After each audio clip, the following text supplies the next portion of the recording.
I am Amit Lunkad. In this video, we discuss about the narcotic antagonist. Narcotic antagonists are also called opioid antagonists. In this video, we discuss about the introduction, classification as well as compounds in detail. So let's begin with the introduction of narcotic antagonists. Narcotic antagonists are drugs which block effects of narcotics. They also precipitate withdrawal symptoms in the narcotic addict.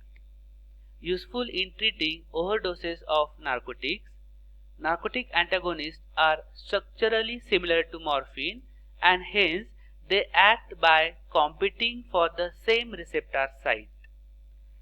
Research is currently going on to determine the usefulness of these narcotic antagonists as maintenance drugs.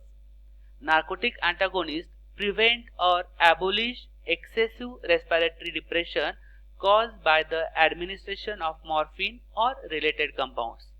These narcotic antagonists are also used to treat asphyxia, neonatrum, and for the diagnosis of possible narcotic addictions.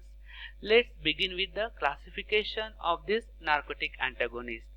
This classification which based on the usefulness of this narcotic antagonist drugs or its affinity towards the receptor. So first class is agonist antagonist.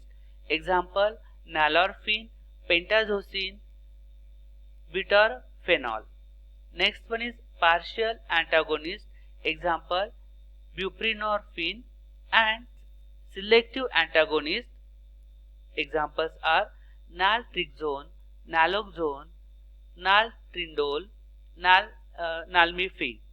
So these are the compounds which classify depending upon the affinity towards the opioid receptors. Now we discuss the individual compound. First one is the nalorphine. Here is the structure of nalorphine and just instead of methyl group it having a presence of allyl group. That's why it is the synonym is N-allyl morphine. This nalorphine has a direct antagonist effect against morphine, mepridine, methadone. It has little antagonistic effect toward barbiturates or general anesthetic depression. It has strong analgesic properties, but it was not acceptable because of high incidence of undesirable psychotic effects. And because of these properties and the availability of alternate antagonists, it was withdrawn from the market. It is used as a partial opioid receptor agonist and antagonist. Next compound is naloxone. Structure of naloxone. So here is the presence of a double bond O instead of OH and there is a presence of hydroxyl group and there is saturation of this carbon in between 7 and 8. Double bond is absent. So this naloxone which is an agent of choice for treating narcotic overdose. It lacks not only analgesic activity but also all of the other agonistic effects. It doesn't show.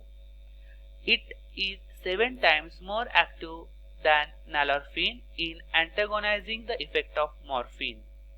It not shows withdrawal effects after long-term administration. It was used for the treatment of heroin addiction. It is given to an addict only after detoxification period. Uses this naloxone which is used as opioid antagonist. At higher doses, naloxone may be useful in the treatment of shock and spinal cord injury. Next one is the levolorphine. Here is the structure. It resembles nalorphine in its pharmacological action and is about 5 times more effective as a narcotic antagonist. It is useful in combination with analgesics such as mepridine, alfaprodine and levorphanol to prevent the respiratory depression usually associated with these drugs. Next one is naltrexone. Here is the structure.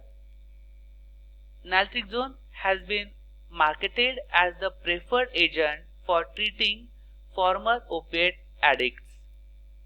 Uses oral dose of or 100 mg 3 times weekly to block or protect a patient from the effect of heroin. Next one is the nalmefene. Here is the structure. It is the 6-methylene analog of naloxone. It is the latest pure antagonist to be introduced for use in reversing the effect of opioid agonists. It is longer acting than naltrexone and used for the same indications. It is available as an injection 0.1 mg and 1 mg per ml. So here we discuss the introductory part of this narcotic antagonist or opioid antagonist, its classification and information of individual drugs. Hope all of you getting. Thank you and happy learning.